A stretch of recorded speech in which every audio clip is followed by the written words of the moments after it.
আসসালামু আলাইকুম। আপনারা সবাই কেলান আছেন? বালানি, আমিও বালা। আজকে আমি আইছি কানা সিলেটি ভিডিও বানাইবার লাগে।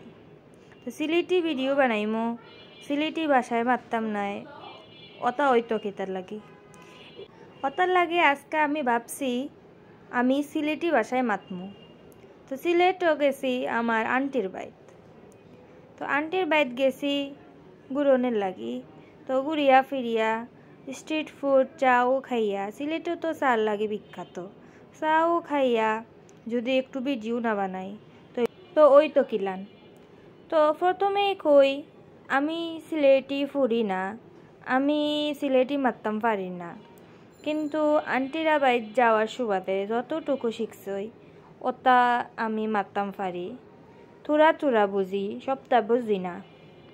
তো আপনারা সবাই দেখতেছেন দুইজনে 2 কাপ চা লইছি। তো আমি চা লইয়া লাইছি, মালটা চা লইছি আমি আর আন্টি। ওটা সিলেট ওটা বড় কাপও চা দেয়।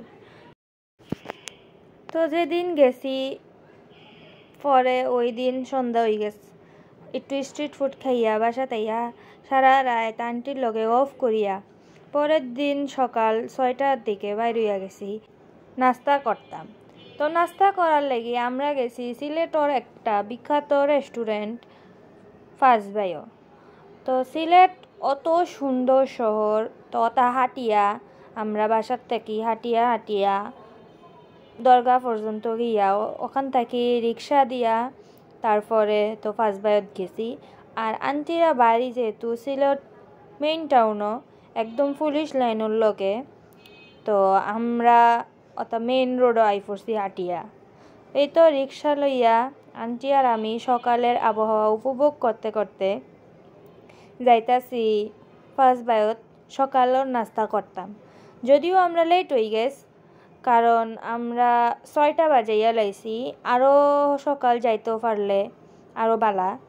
আর জুলাইয়ের গণ অভ্যুত্থানে শুধু ঢাকা না, সারা বাংলাদেশ অর্থাৎ সিলেটও গ্রাফিতি করছে, ওটা খুব সুন্দর।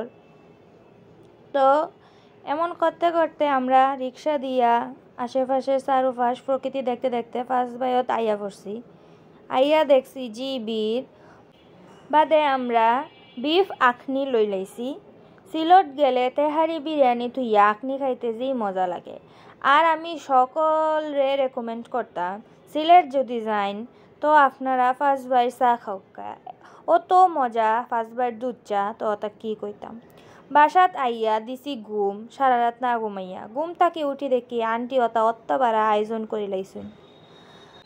দুপুরের খানি খাইয়া আবার বাইরে গেছি সিলেট শ্রীহট্ট শহীদ মিনার বইমেলাওর। যেহেতু আমি জানুয়ারি মাসেও গেছি, তো তখন নানান জায়গাত বইমেলা অর্থাৎ বিভিন্ন মেলাওর আর কি। তো সিলেট শ্রীহট্ট শহীদ মিনারও বইমেলাওর।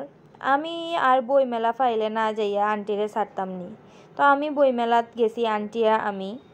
পরে ওটা বই টই কিনছই না, কিন্তু ঘুরিয়া ফিরিয়া দেখিয়া ভালো লাগছে। সিলেট অনেক সুন্দর। আর সিলেটের সবচেয়ে সুন্দর ব্যাপারটা হইতাছে রিক্সা দিয়া ঘুরুনি। রিক্সা দিয়া আন্টি আর আমি যত ঘুরছি, 4 দিনও লাগে গেছিলাম, 4 দিন পুরা উসুল করিয়া লাইছি। আন্টিরে অতার লাগি বড় একটা ধন্যবাদ। তারপর বাসা তাইয়া পরের দিন সকালে নাস্তা করিয়া রেডি হইয়া বাইরে গেছি। আজকা আমরা ডে লং আউটিং আসলা। আমরা সারা দিনের লাগি বাইরে গেছি। তো সারা দিন লাগি বাইরিয়া তো আমরা সিএনজি একটা ভাড়া করিয়া প্রথমে গেছি হরিপুর। হরিপুর যারা সিলেট থাকেন তারা জানেন হরিপুর ওটা মানুষ ফাঁকির গুস্তু খাইতে যা। তো আমিও ফাঁকির গুস্তু খাইতাম গেছি, কিন্তু ফাঁকির গুস্তু আমার রুচি লয় না, আমি খাইছি হাঁস। তো এত বাতাস আর শীতের মধ্যে একটু রোদ দেখা গেলে যেই ভালো লাগে। তো হোটেলের ওইখানেও আমাদের নামাই দিছে। তো আমরা একটু আশেপাশে একটু হাঁটিয়া দেখতাম। তারপর ভিতরে গিয়া আমরা খাওয়া শুরু করলাম হাঁসের মাংস দিয়ে। আন্টি আর আমরা দুজনে হাঁসের মাংস দিয়ে খাইছি। মাংস কথা যদি কই, টেস্ট বালা, মজা। তারপর খাওয়া দাওয়া শেষ করিয়া আমরা ওইখান থেকে আবার চা বাগান দেখতে দেখতে আরেকটা স্পটর লাগি বাইরে গেছি। আবারও কই আমি সিলেটি ফুরি না, সিলেটি মারতাম পারি না, যতটুকু হুনিয়া শিখছি আজকা সাহস করিয়া ওই ভাষায় ভয়েস দেওয়া শুরু করিয়া দিছি। সবার দেশের সবার ভাষা খুব রেসপেক্ট, আমিও খুব রেসপেক্ট করি এবং আমার সব দেশের ভাষা কইতে খুব ভালো লাগে। তো বাদে আমরা কোন স্পটও গেছি ওইটা দেখতে হইলে পরের ভিডিওটা দেখা লাগবো, নাইলে ভিডিও বড় হইয়া যাইব। তো আজকে একটু কি আপনাকে লগে আবার বাদে মাতমু। আজকা যাই, আল্লাহ হাফেজ।